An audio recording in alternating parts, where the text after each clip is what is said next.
Okay, Chapter 5. Now in Chapter 5, we're going to be looking at the consolidated financial statements, but from the perspective of intra-entity transactions regarding assets. What does this mean? The parent and the subsidiary are conducting transactions among each other in the asset area. And the key areas we're going to focus on are inventory, land sales to each other, and depreciable asset sales to one another. And the special accounting we need to concern ourselves with each of those types of transactions. So when affiliated companies through common control engage in intra-entity inventory transfers, consolidation procedures are required to eliminate the sales and purchases balances, because you would be reporting twice as much revenue, twice as much expense, basically of the same amount. So transactions between its parent and subsidiary are considered internal transactions of a single entity. So in other words, if a parent sells to a subsidiary, they're going to increase their sales amount. But in the same respect, the subsidiary will also have a transaction, and when they sell the goods, they will also have a sales revenue amount. So the point of this is we need to eliminate those types of transactions among the parent and the subsidiary so we don't count that sale twice. And furthermore, so that we only really truly record the gross profit related to the ultimate sale to an outside party. And that's the guts of this. So the effects of intra-entity transactions need to be eliminated before we can prepare the consolidated financial statements. And as I said, here's the guts of it, and this is what you always have to remember. Our consolidated revenues and expenses and inventory and etc.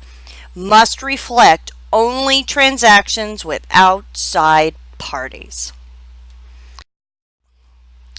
Let's look at a quick example. This will now be considered entry TI, transferred inventory. How do we eliminate this intra-entity transfer? Eliminate all intra-entity sales and purchases of inventory by eliminating the sale price of the transfer, which one company records as sales and the other records as cost of goods sold. So if we turn, let me get to my chapter 5 here, to page, we need to understand this beginning because it's going to get a little bit more, not hard, but we're going to add some more into the fluff here so that you really understand what's going on. Take a look on page 200.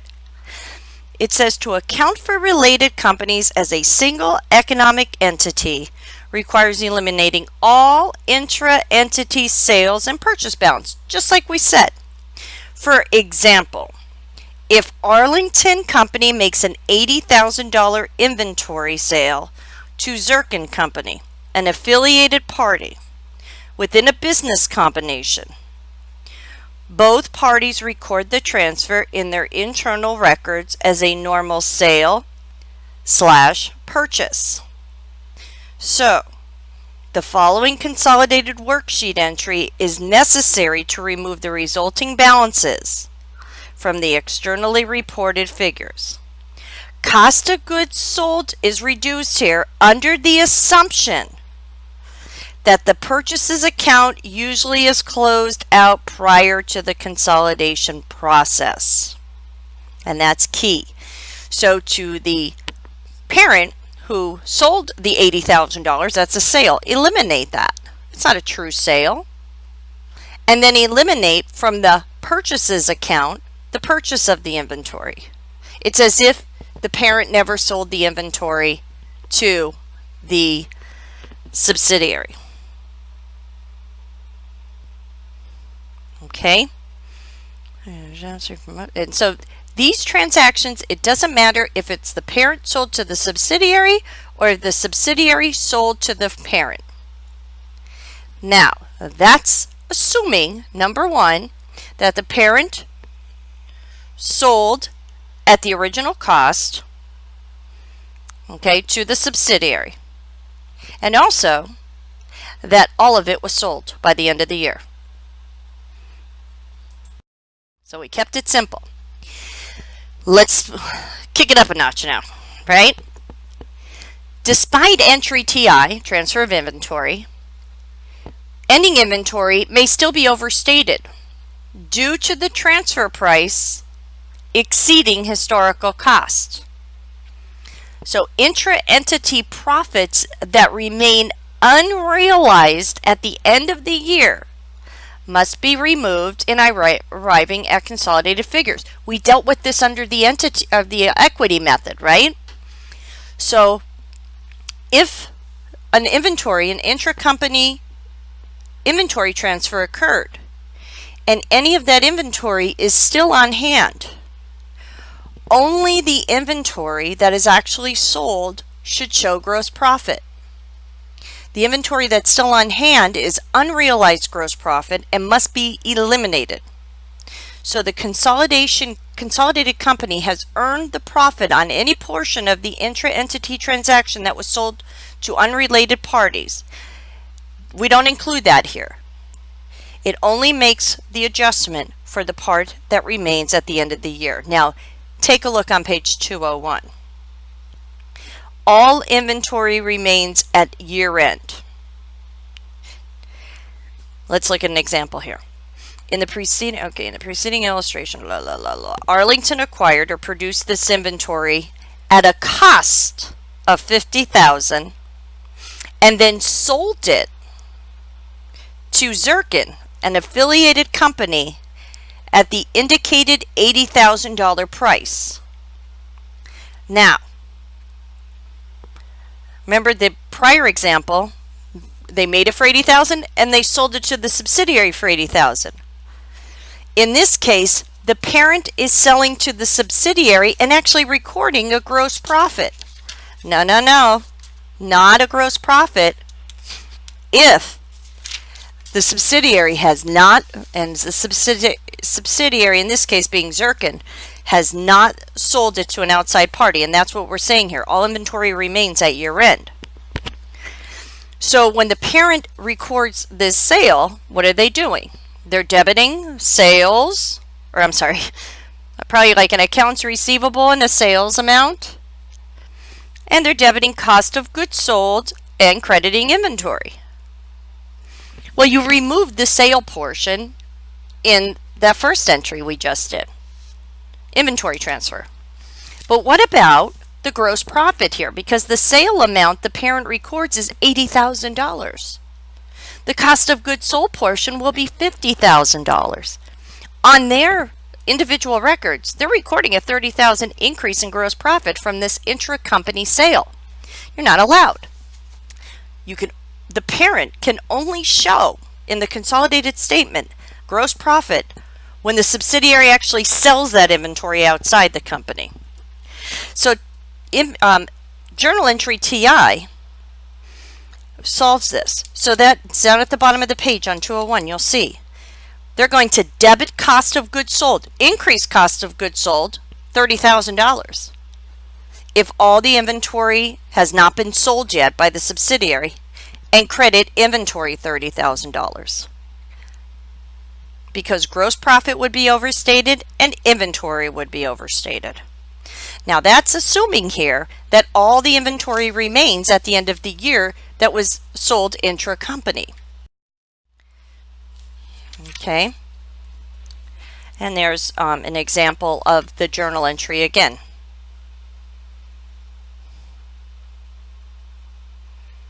Okay.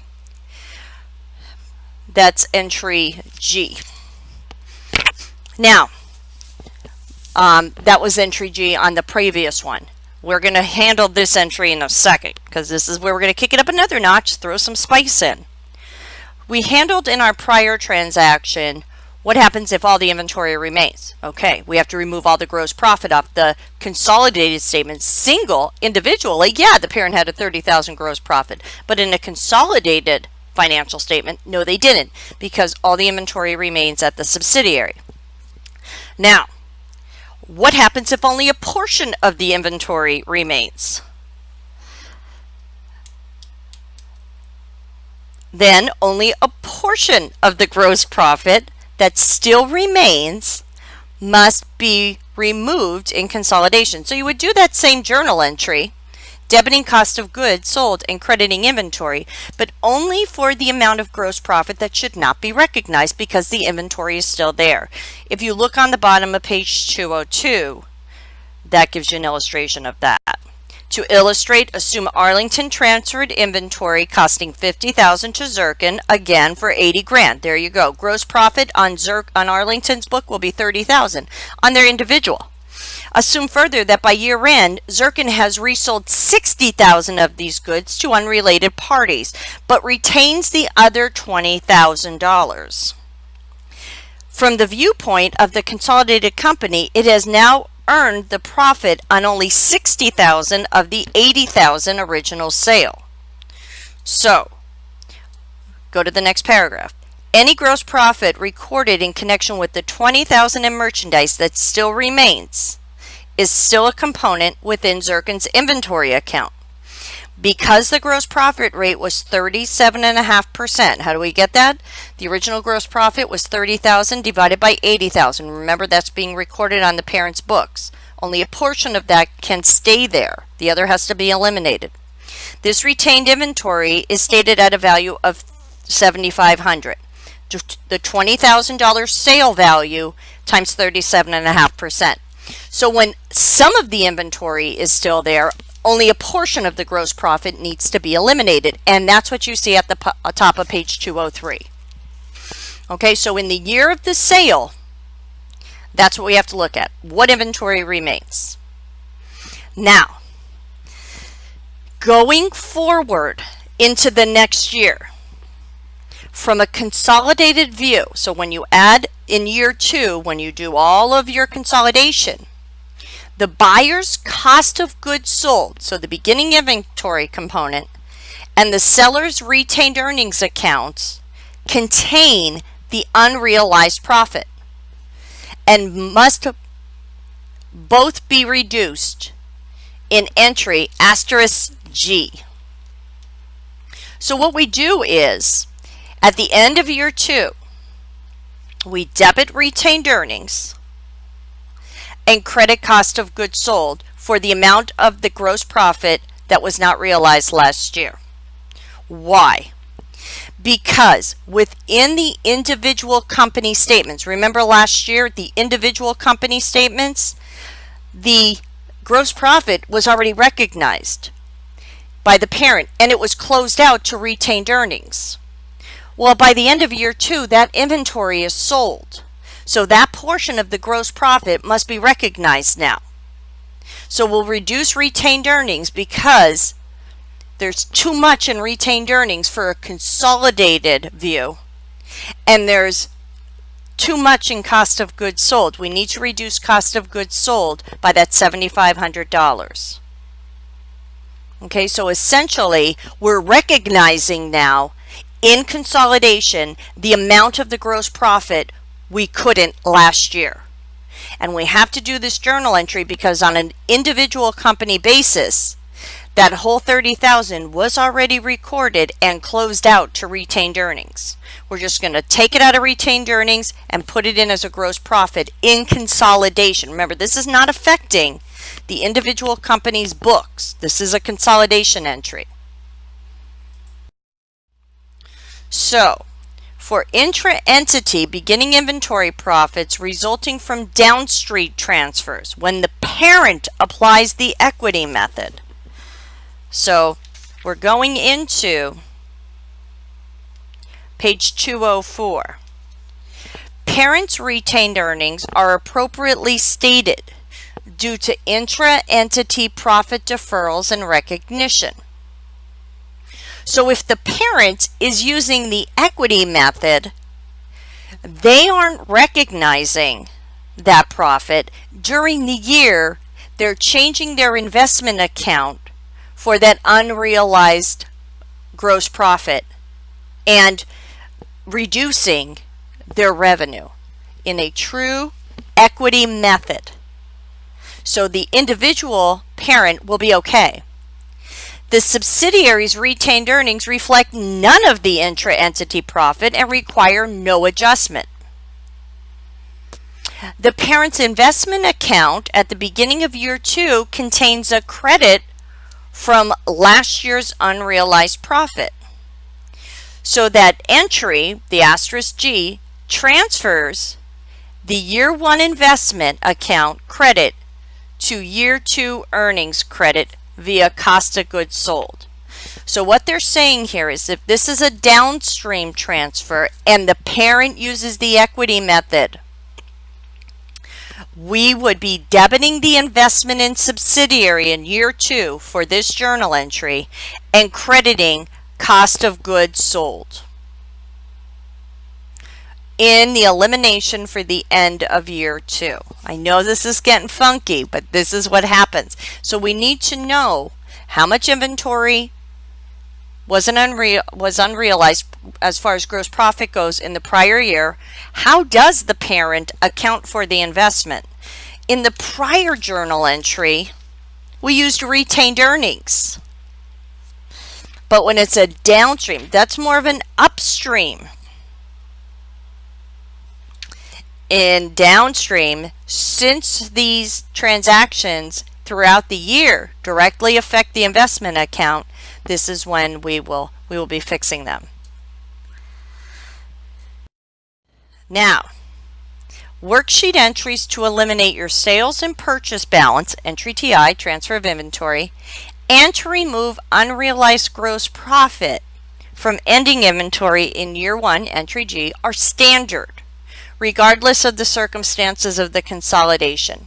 So whether the transfer was upstream, downstream, doesn't matter. You're going to do those 2 entries every year. But the procedure to eliminate intra-entity gross profit from years 2 beginning account balances differs. So if the original transfer is downstream, the parent sold to the subsidiary, and the parent applies the equity method, that's what we're talking about. If the transfer of inventory is downstream and the parent uses the equity method, we will debit the investment account and credit costs of goods sold, as we saw on page 204, to realize now the unrealized gross profit from last year. Remember, this is the year 2 entry. It has a little asterisk G. Investment in subsidiary account would replace retained earnings account used for upstream sales. Now, why is that? Well, because the subsidiary, if they sell upstream to the parent, what do? The same type of journal entry. They credit sales, they debit cost of goods sold, they have a $30,000 gross profit. Well, if the parent still has some of the inventory left over at the end of the first year, what happens in the second year? Well, what did the subsidiary do with that $30,000? They closed it to retained earnings. And because of that, they don't do any kind of entries under the equity method like the parent does. So we need to do that original journal entry where you saw the debit to retained earnings and credit to cost of goods sold in the elimination. The subsidiary's retained earnings is including the gross profit from last year that we didn't recognize in consolidation. So we need to debit it and properly report it in this year's consolidation. So you got to keep this straight. Individually, the parent is doing their own accounting and the subsidiary is doing their own accounting. It's like they're selling to outside people even when they're selling to one another. But in consolidation, that's when we start looking at this process and going, do we really record all of that? And that's where these come in. Now, accounts affected by intra-entity transactions include revenues, cost of goods sold, and expenses. Also, non-controlling interest in the subsidiary's net income, retained earnings at the beginning of the year, Also, if there's transfers of inventory, land, buildings, and equipment between the parent and the subsidiary, and non-controlling interest in the subsidiary at end of year. So we need to worry about those kind of things when it comes to the non-controlling interest as well, and recording unrealized gross profits. Now they talk about that at the bottom of page 205 and 206 on how it's actually handled.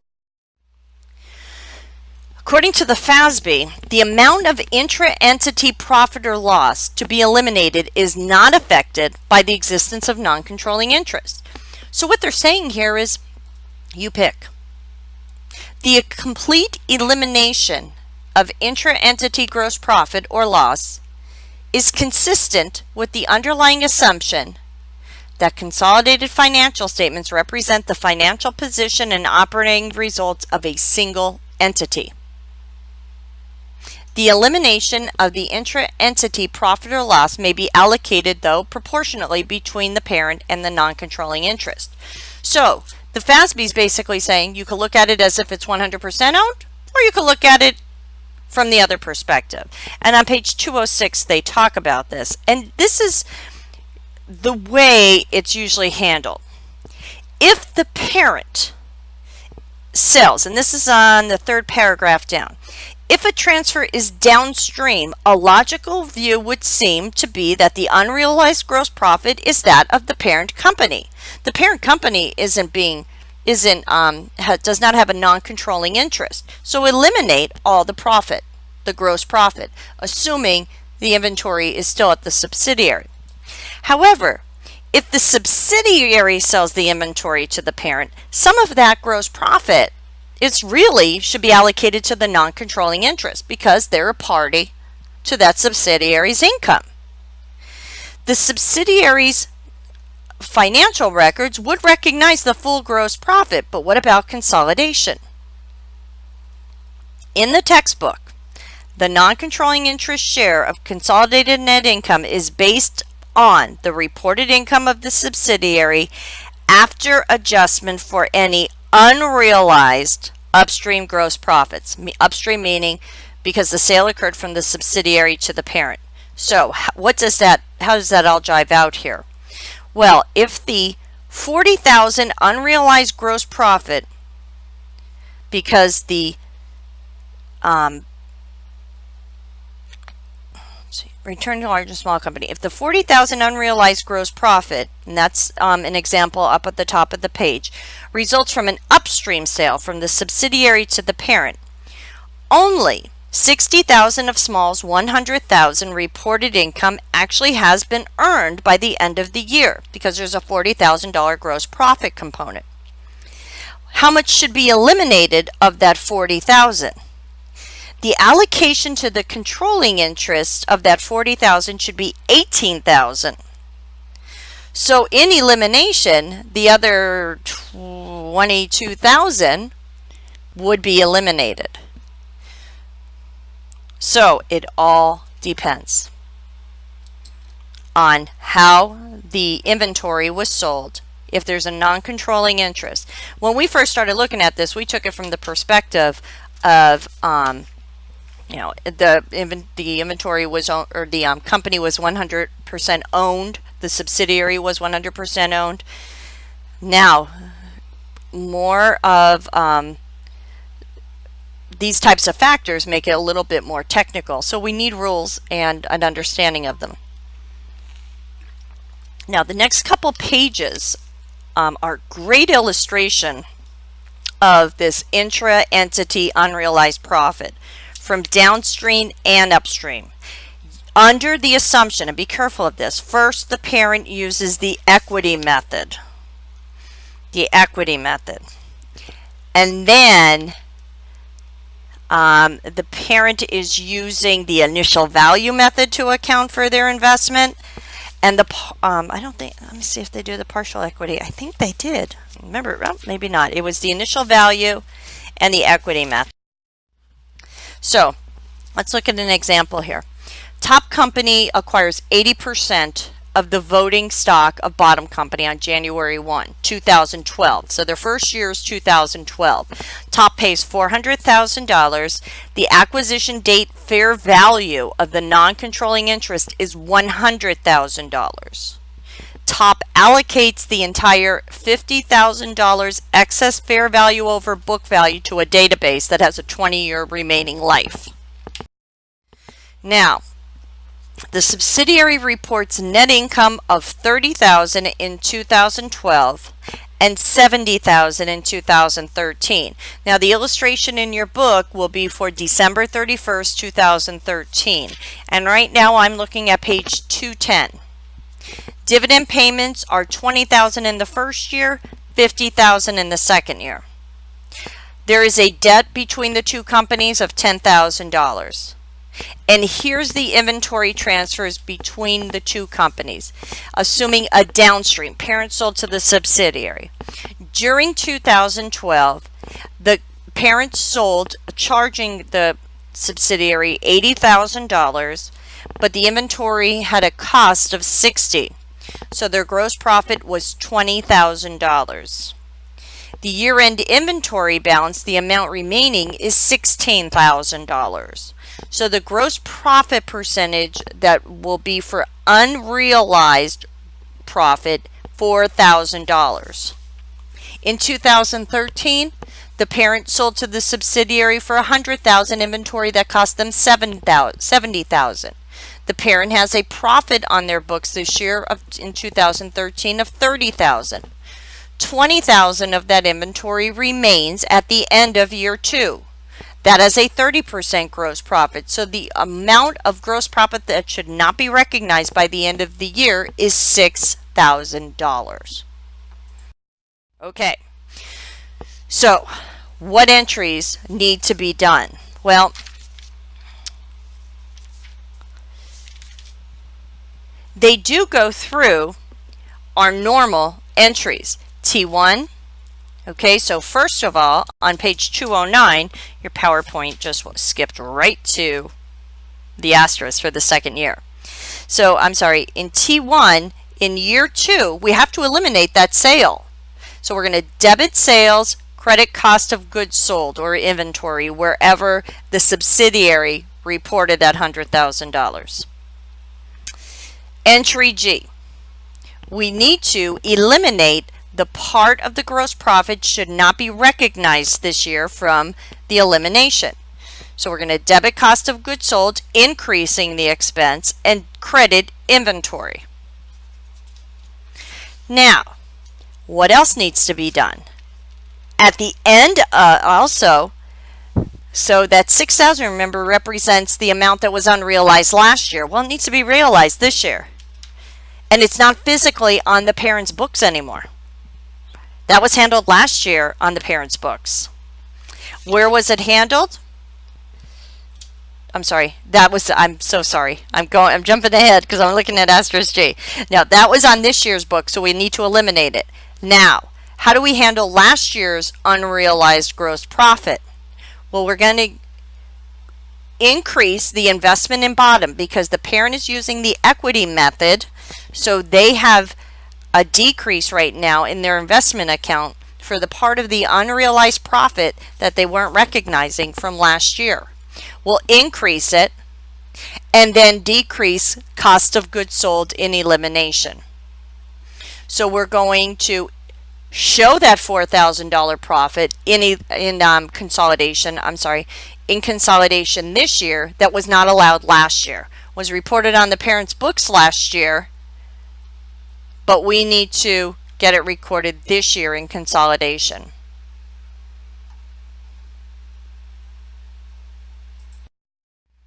Now, what happens when it's the opposite?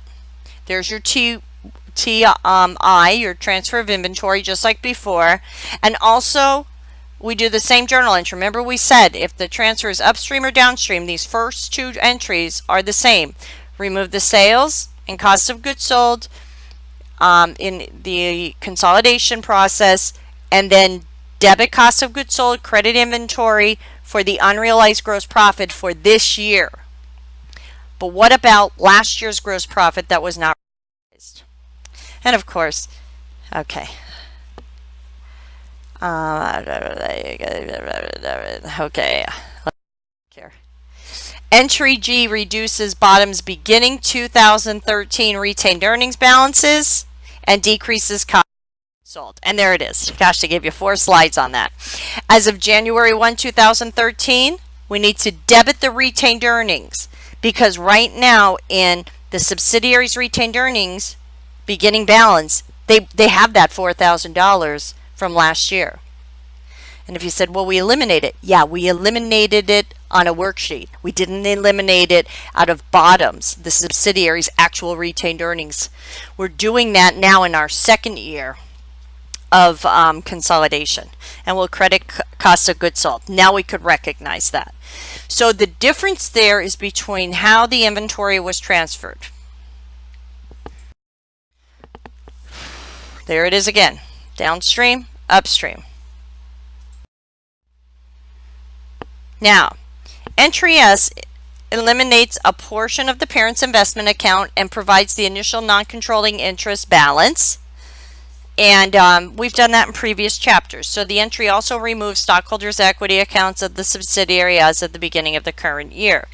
So if you're looking at the downstream, and I believe that's, oh, this is the upstream worksheet. Go to page 213 and we'll show you how they got these numbers.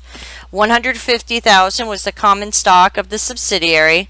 310 less the $4,000 retained earnings adjustment. So you need to take that into account before eliminating the subsidiary's retained earnings. That's key. So that asterisk G, must do that first before you remove and take out the retained earnings balance of the subsidiary. Then 80% is allocated to bottom and 20% to the non-controlling interest.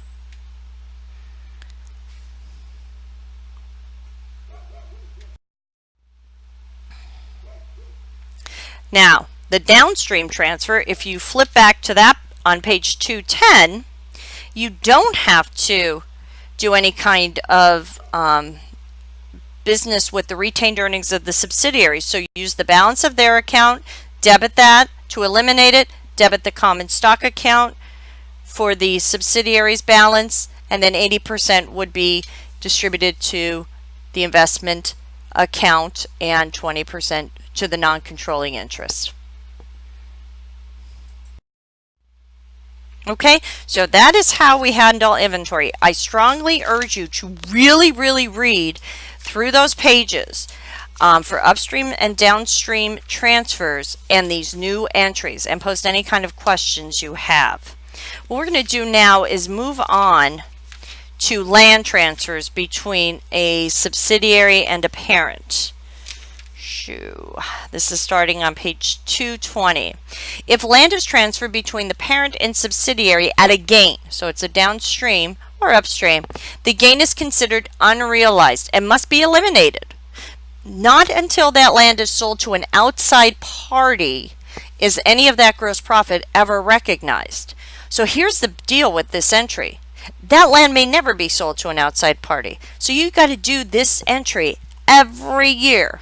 Well, it'll change up a little bit from the initial sales year till the future year, but you have to. And there's how you do it. Debit the gain on sale of land, credit land. So, take a look on page 221. Here, Hastings sold land that originally cost $60,000 to Patrick at $100,000. So, what we are really going to achieve here is to act like we never sold the land. Because now Patrick will record it on their books, Hastings will record it on their books. Okay, remember individually they're going to record it, but in elimination we've got to remove the effects on their individual books so that in consolidation it's like the land was never sold. So in the first year, entry TL, page 221, that's what we do. We debit gain on sale of land, credit land for the initial sale. Now, if you're sitting there going, I don't get that. Well, think about what happens in the initial year of sale. Hastings is going to debit cash, credit land, and credit gain on sale of land. Right? So they're going to reduce their land $60,000 and record a gain of $40,000. What is Patrick going to do? Patrick is going to debit land for $100,000 and credit cash. Okay? We need, in consolidation, the land account, if we did no type of elimination here, would have a balance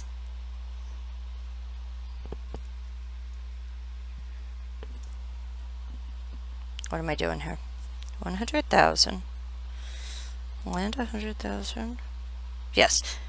Would have a balance of 100,000 because Hastings took out all their land. Their land account is a zero balance. Patrick has a $100,000 land balance. Swing that across on your worksheet. Looks like you bought land for $100,000. No. This wasn't a sale and it wasn't a purchase. So we need to debit gain on sale of land $40,000 and credit the land account, and when we swing that across, the land balance will be $60,000, the original. Now, as long as the land remains on the books of whoever bought it without selling it, the year 2 and going forward will be entry *GL. Now, in the first year, the gain on sale of land is actually on the income statement, so that's why we debit that account. But what happens to that gain on sale of land? Well, it gets closed out to retained earnings. So in consolidation, our retained earnings account is always overstated if we don't take that $40,000 out of there in each year going forward until we actually sell the land to an outside party. So we'll be debiting retained earnings and crediting land for that $40,000. So in the period the land is sold to a third party, the unrealized gain must be eliminated one more time and also finally recognized as a realized gain in the current period's consolidated financial statements. So we're still going to debit retained earnings, but we'll be crediting gain on sale of land in consolidation. So the individual companies will be fine. That will be a consolidation journal entry in the year of sale, and then it will now be shown as a gain on the sale of land. And you will see that at the top of page 222. Now, the effect of land transfers. Downstreams have no effect on non-controlling interest. Upstream does. Transfers have a gain on the subsidiary books.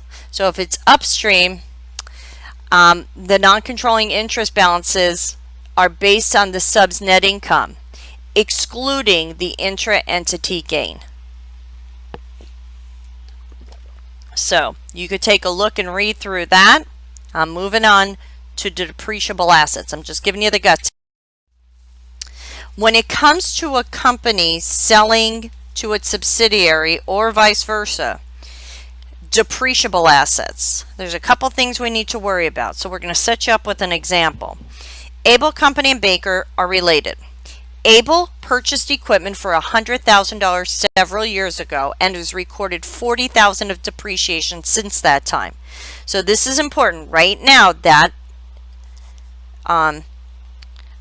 book value of that equipment is $60,000 BV. Baker buys the equipment from Able for $90,000 on 1/1/12. So they pay 90, where the book value was 60. So, and the equipment has a remaining useful life of 10 years. So what's going to happen here? Able is going to have a $30,000 gross profit on their individual books. Not going to have this equipment on their books anymore, but Baker will now have an asset that is going to depreciate for 10 years that costs $90,000. So if we take that $90,000 divided by 10 years, it's going to be recording $9,000 in depreciation expense each year. So all the activity after year 1 is happening on Baker. They're going to be recording depreciation. In year well, actually year one, they're going to have that. And Able will have in year one a $30,000 gross profit. How do we handle this? Well, first of all, and there's what I was just talking about. We have to act as if the seller never sold it. Okay? What's happening though on their individual books? Well, the seller here, I think it was Able, has a $30,000 gross profit on their books. On the buyer's books, and they would have, what would they have had if they didn't sell this? They would have recorded depreciation of $6,000.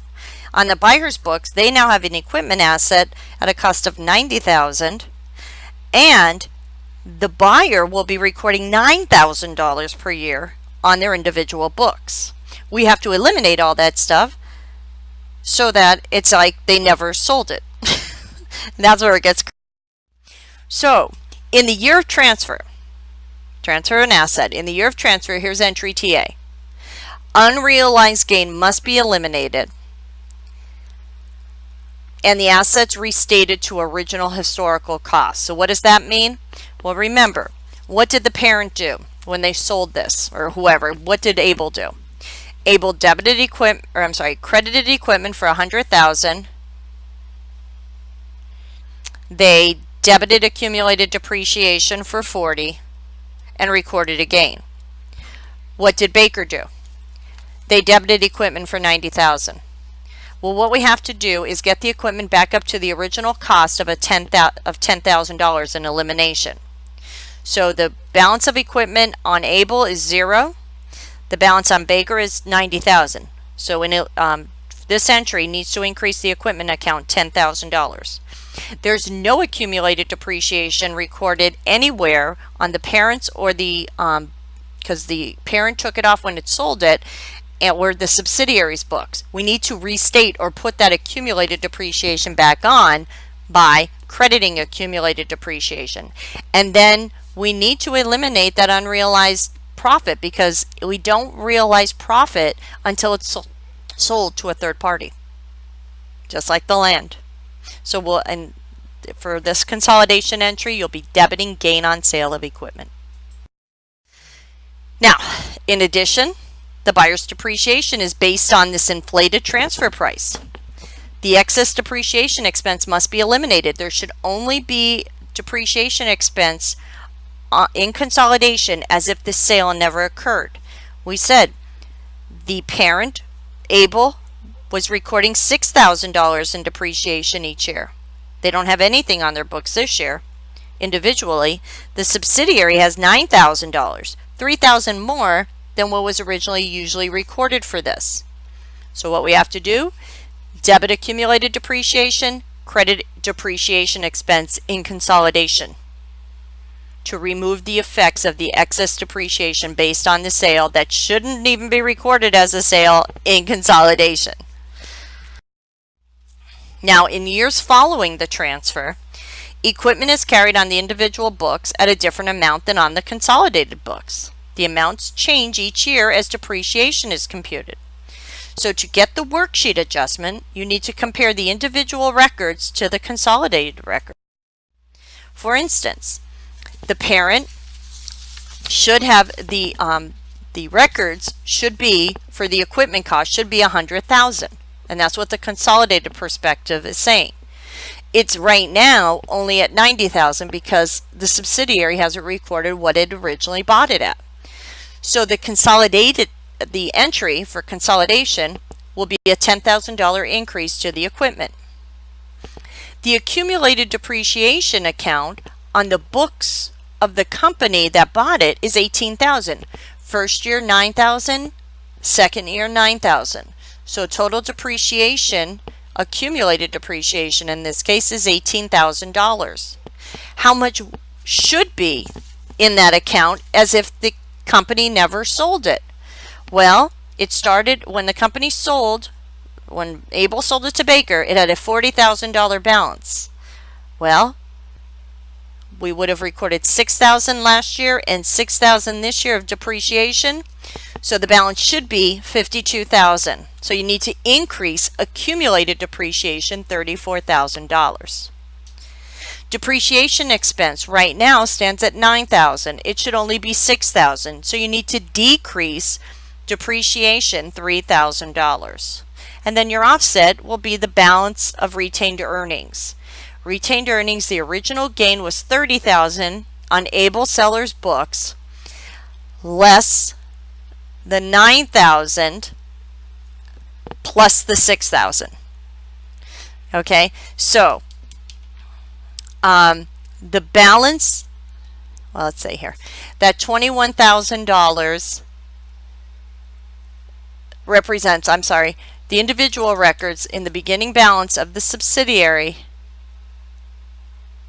Not the subsidiary, this is Abel's books. I apologize, I'm getting myself all jazzed up here.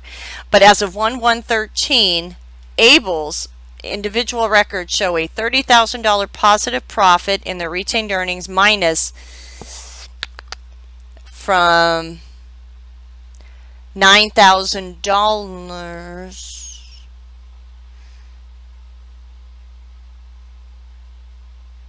Okay.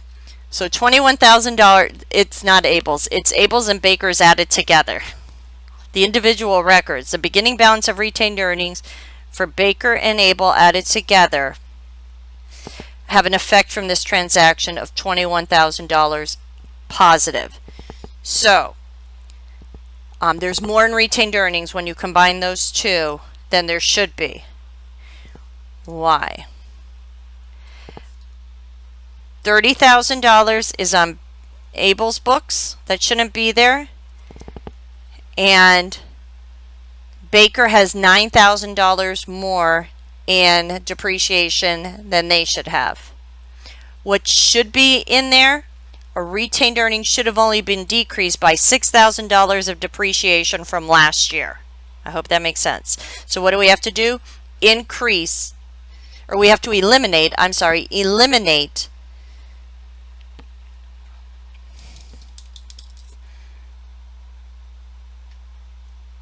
yes, $27,000. So that will be your journal entry for moving forward. I'm telling you, it does get kind of crazy, but we need to learn this and we need to keep it straight. So when it goes into the future years, you really need to look at what are the individual records stating, what should they state? And the consolidated perspective is we never sold it. If we never sold this, how would this equipment be represented in consolidation?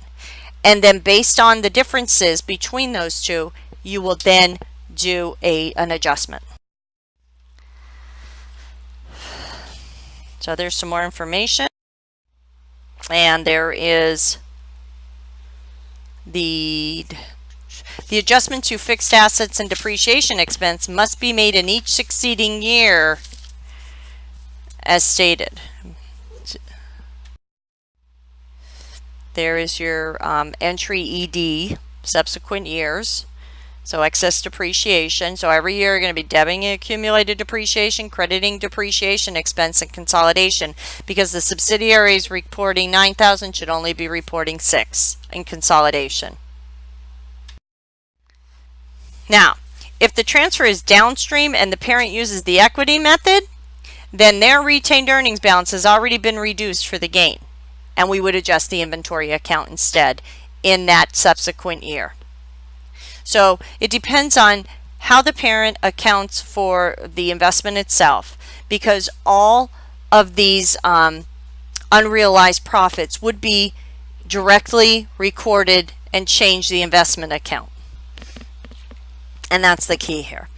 Or if the parent chooses not to use the equity method, or it's an upstream transaction, we would use retained earnings in this future year after transfer. So it gets crazy, doesn't it? Transfers of assets among related parties are common though. Here's the key. Inventory transfers are the most prevalent form of intra-entity asset transactions. Despite being only a transfer, one company does record a sale while the other reports a purchase. Those need to be eliminated in consolidation, or else we would overstate that information. Also, we need to remove any unrealized profit on any of the inventory that has not been sold.